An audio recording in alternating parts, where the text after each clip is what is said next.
Selamat pagi, Assalamualaikum warahmatullahi wabarakatuh.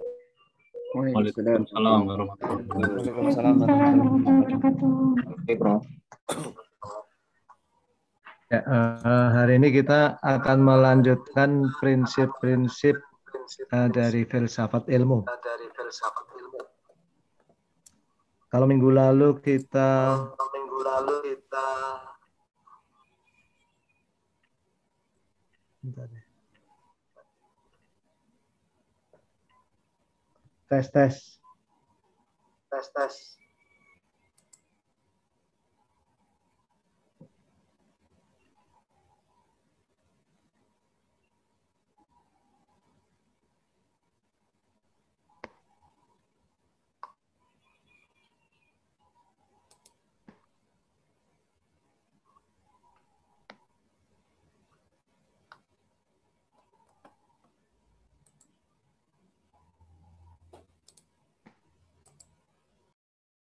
tes.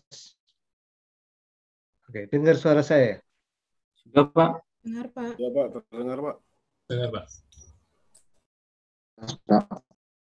Oke, tes. Siap. Ya. Jadi minggu lalu kita telah membahas prinsip non-kontradiksi sebagai the very principle of logic, ya, di mana tidak ada satu bangunan pengetahuan dan kesadaran dalam manusia apapun yang bisa didirikan tanpa mengasumsikan sebelumnya kebenaran dari prinsip non-kontradiksi. Karena prinsip non-kontradiksi ini yang menjamin sebuah kalimat, sebuah pernyataan, sebuah teori, sebuah pemahaman itu memiliki makna dan tidak memiliki makna yang merupakan negasinya. Jadi dia betul-betul memiliki makna dan bisa bernilai benar atau salah. Jadi kapan saja kita memiliki bangunan pengetahuan, bangunan keyakinan, knowledge, ya, science, belief, itu sadar atau tidak sadar kita memperasumsikan adanya prinsip non-kontradiksi.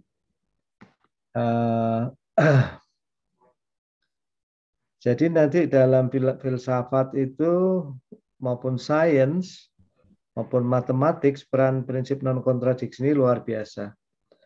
Bahkan kadang-kadang juga langsung digunakan secara langsung untuk membuktikan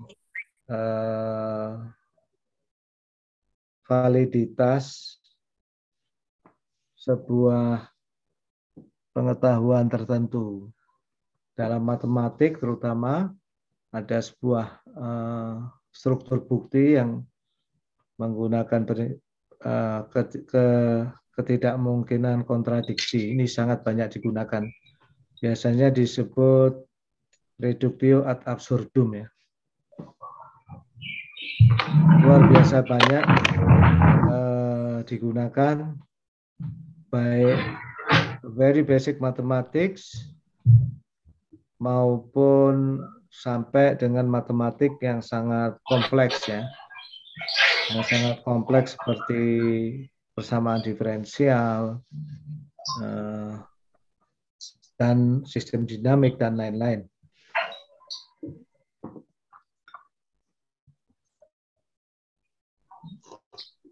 Nah, hari ini kita akan melanjutkan masuk ke prinsip kausalitas.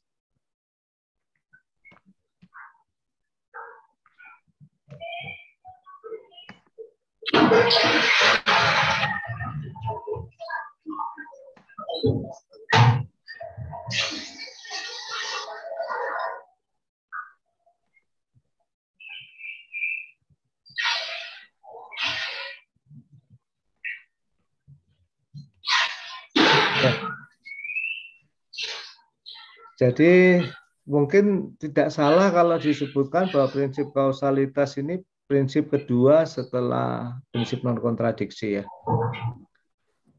Kalau prinsip non kontradiksi ini biasanya disebut prima principia. Ya, prinsip kausalitas ini segera setelah prinsip non kontradiksi.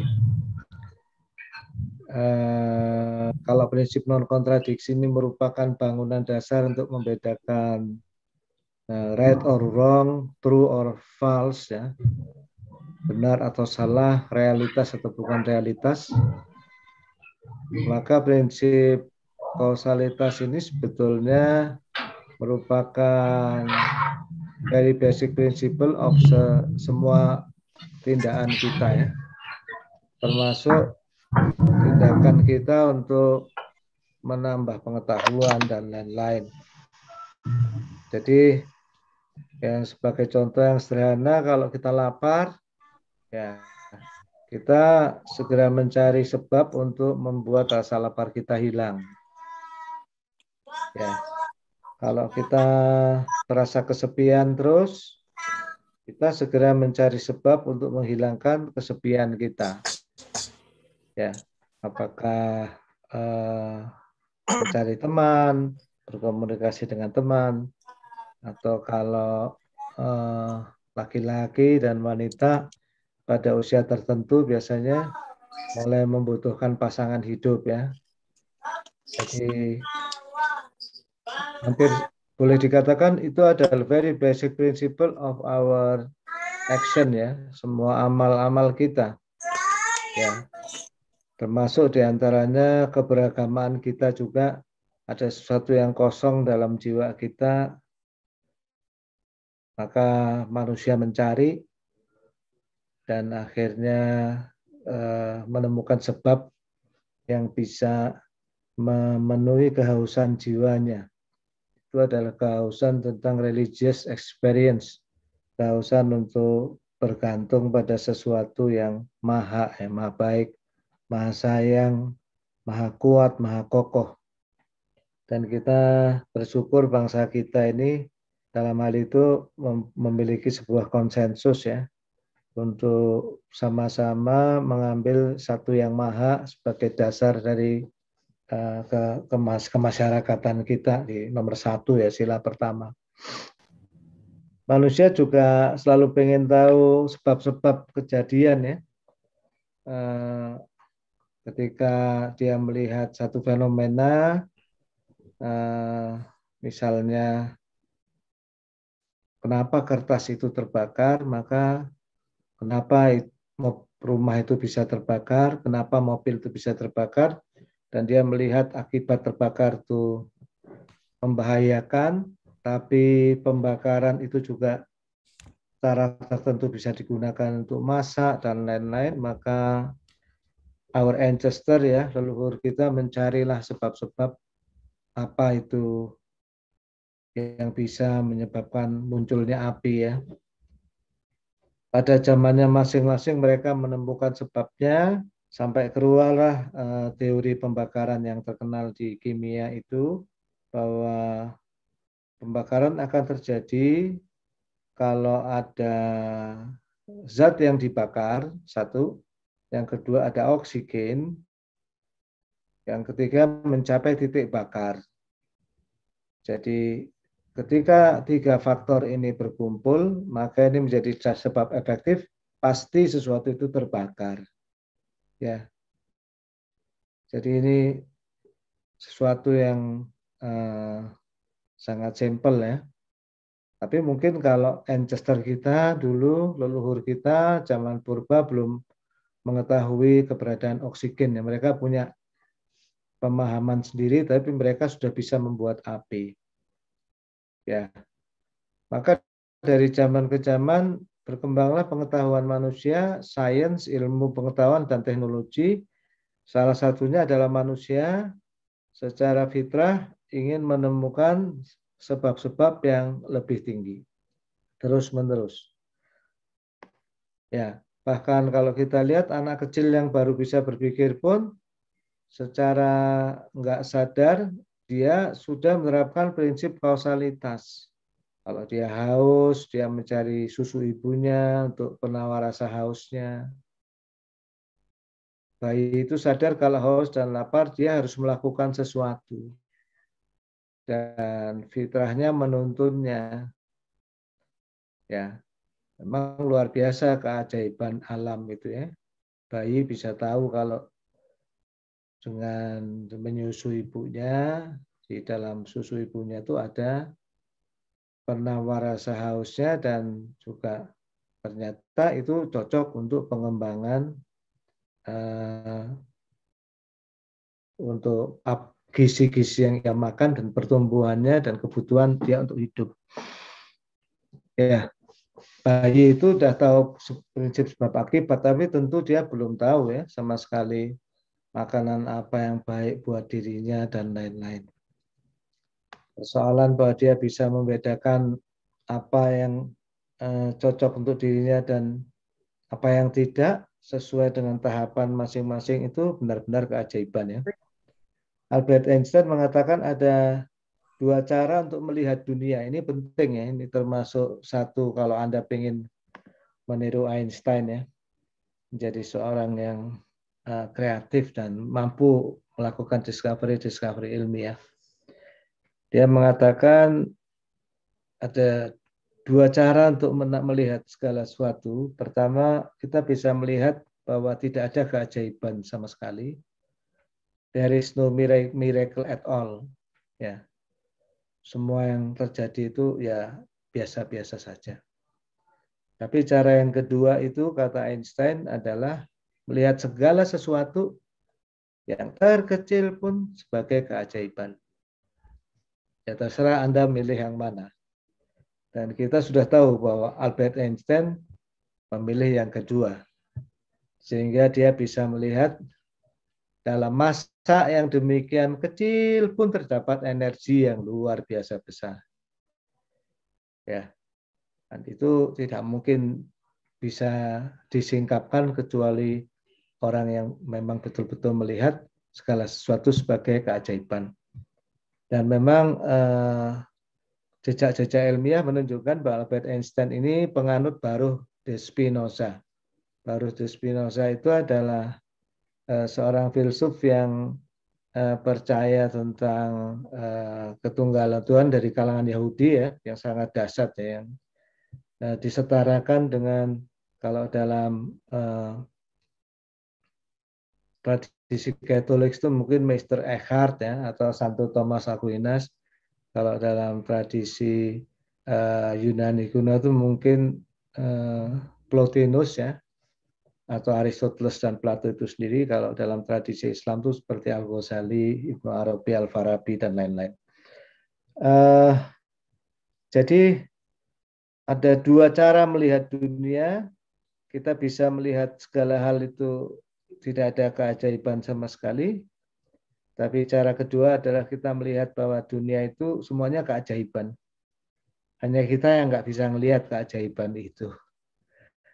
Ya, kalau kita merenungi sedikit sel-sel dalam tubuh kita ya, kita ada 120 triliun sel.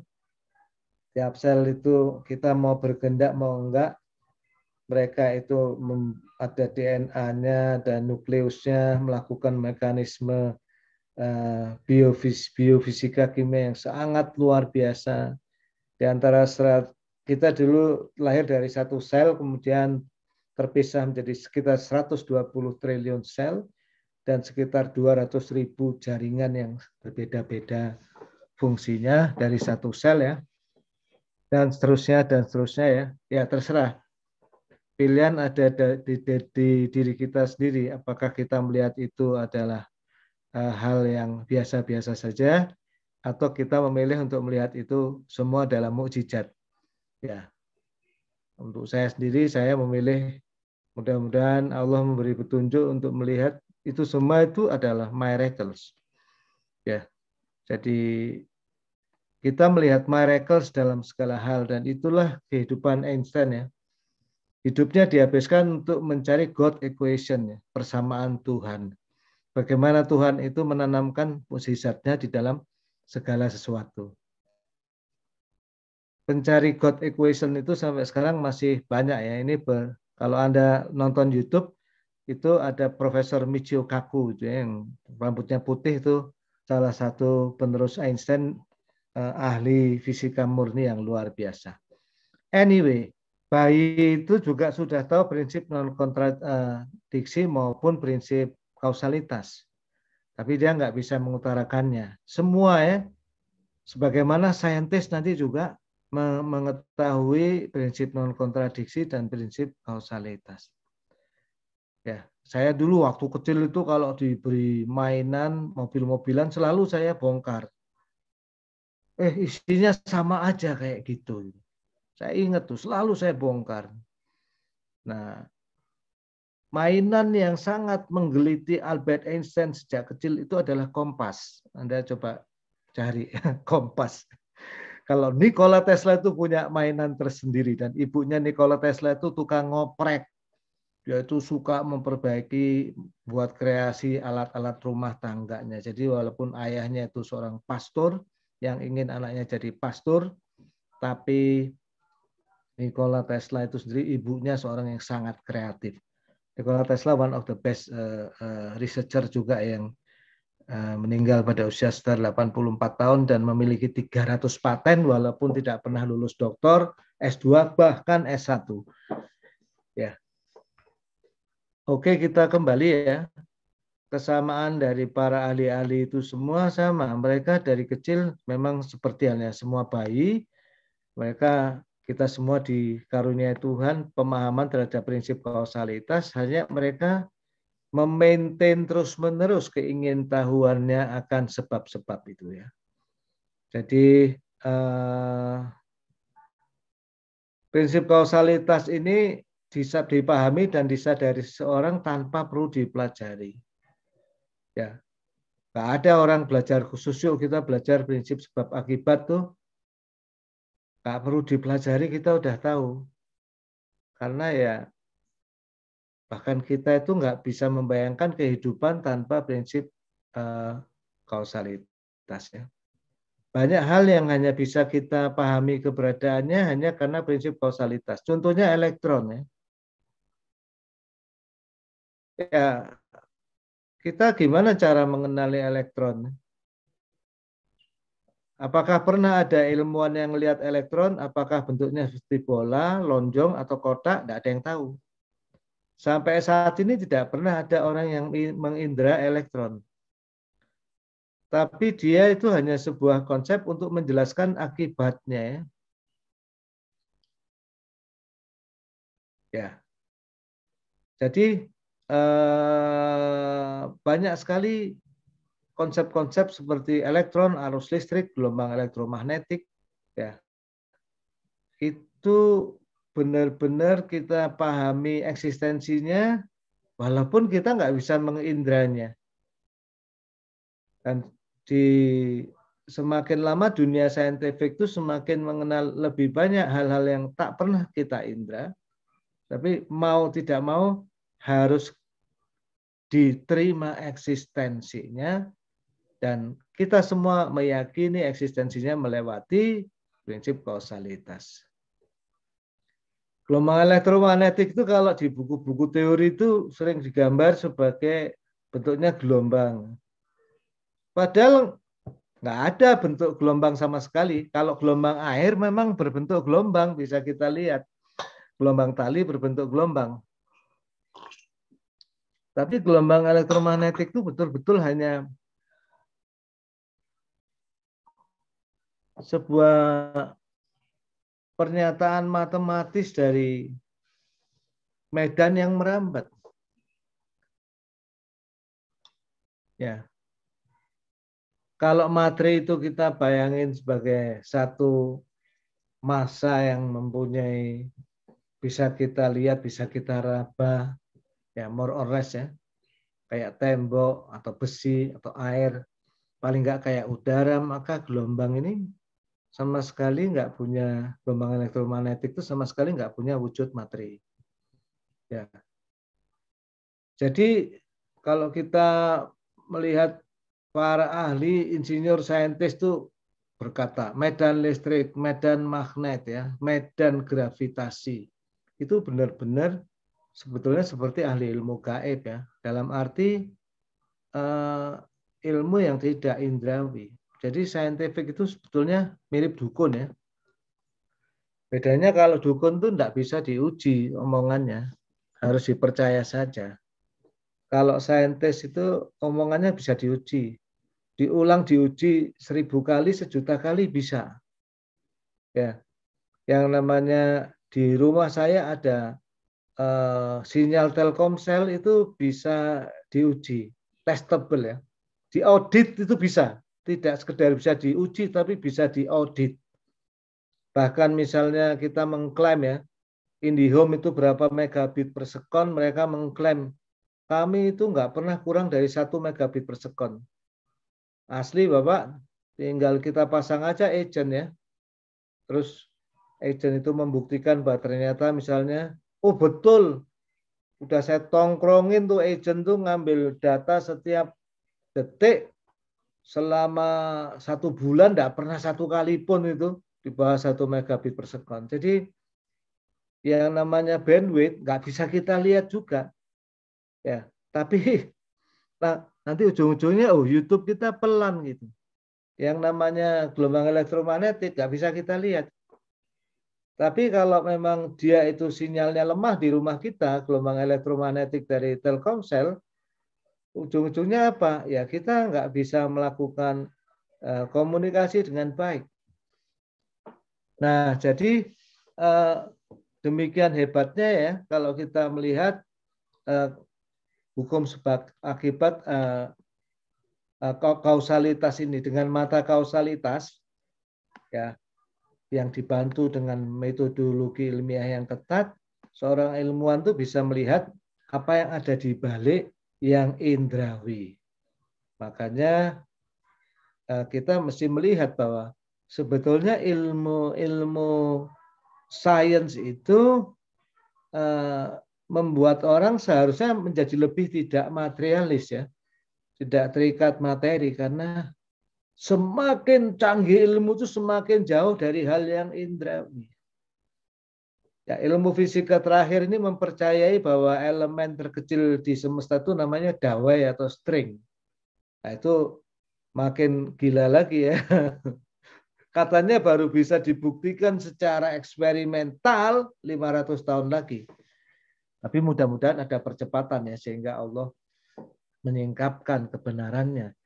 Dan menurut Profesor Michio Kaku, dimensi semesta itu menurut fisikawan saat ini itu 11, bukan 3. Karena menurut teori Dawei, satu-satunya yang konsisten secara matematik, dimensi semesta kita itu 11. Kan kita tahunya 3, Einstein mengatakan ruang dan waktu itu nggak bisa dipisah, jadi minimum 4 dimensi. Tapi menurut Michio Kaku minimum 11, begitu, ya. Bukan minimum, adalah 11. Ya. Bagaimana itu dimensi 11 itu lebih nggak indrawi lagi, ya. Nah, jadi hal-hal yang seolah-olah bertentangan dengan indra pun seolah-olah, tapi kalau dia sesuai dengan prinsip kausalitas dan dia itu logis dan lebih sesuai dengan prinsip non kontradiksi, dia mestinya lebih kita percaya. Jadi melewati prinsip kausalitas dan non kontradiksi itu, manusia dan saintis itu bisa membedakan antara yang nyata dengan yang nggak nyata. Ya, kalau dukun itu mengatakan mantra ini mustajab dan lain-lain, walau alam bisawab, kita bagaimana cara mengukurnya. Tapi kalau vendor telekomunikasi itu mengatakan bahwa, oh ini antena selular saya ini lebih bagus itu, ya, bagaimana? Ya, kita bisa mengukurnya, kita bisa mengujinya. Walaupun gelombangnya itu sendiri seperti apa, kita tidak tahu. Maksudnya kita tidak bisa melihatnya. Tapi dengan prinsip non kontradiksi, prinsip kausalitas, prinsip non kontradiksi dan kausalitasnya ini biasanya dibantu dengan modeling, matematik, dan lain-lain, itu kita bisa membedakan mana yang nyata dan yang tidak nyata, dan kita perkuat kemanfaatan semaksimum mungkin dari hal-hal yang nyata, dan kita tinggalkan semua berhala-berhala, yaitu imajinasi kita tentang yang nggak nyata. Ya, jadi kalau kita lihat prinsip kausalitas ini sudah diakui dari zaman dahulu dan sudah dibahas sejak zaman Aristoteles, Ibnu Sina, Al-Farabi, Thomas Aquinas, dan seterusnya. Ya. Nah, jadi ini tentang sedikit tentang kausalitas ya. Dan semakin ke sini ternyata kausalitas ini semakin kita butuhkan ya. Dan nanti kita harus hati-hati ya, karena banyak riset kita itu tentang big data, data science, machine learning, AI. Nah, big data, data science, machine learning, AI ini banyak sekali mendasarkan dirinya pada prinsip statistik ya.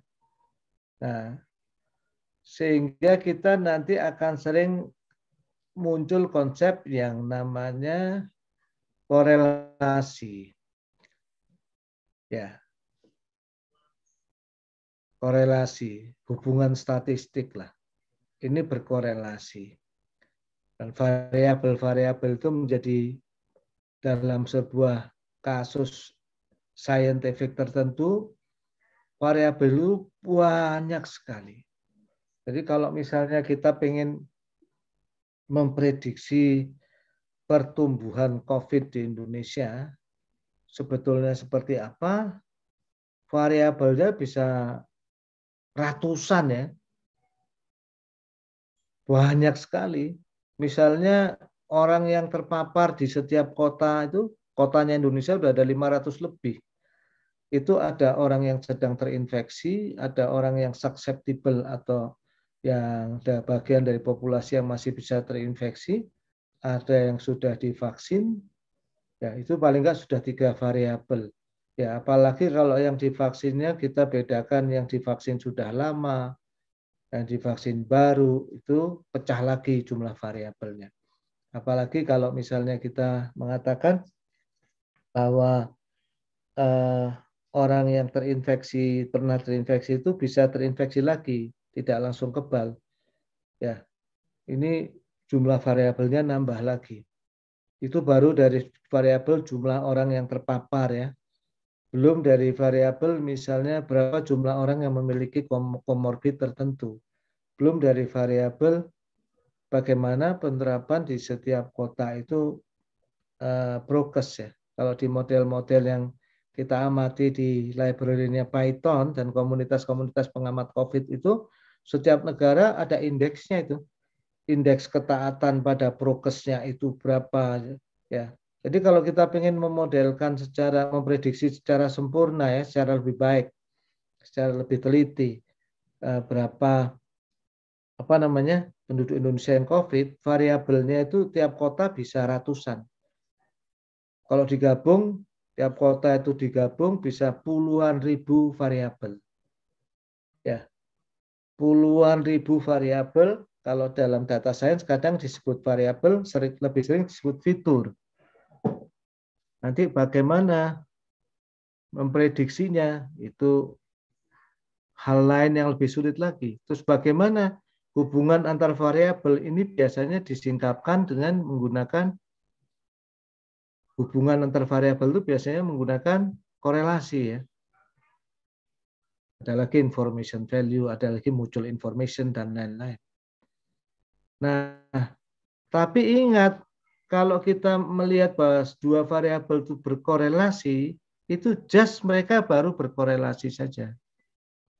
Tidak menunjukkan bahwa dia itu memiliki sebuah hubungan sebab akibat. Ya, yang jauh lebih berharga secara saintifik itu adalah menemukan hubungan sebab akibat. Kata Aristoteles, pengetahuan tentang sebab itu lebih tinggi tingkatnya ketimbang pengetahuan tentang akibat.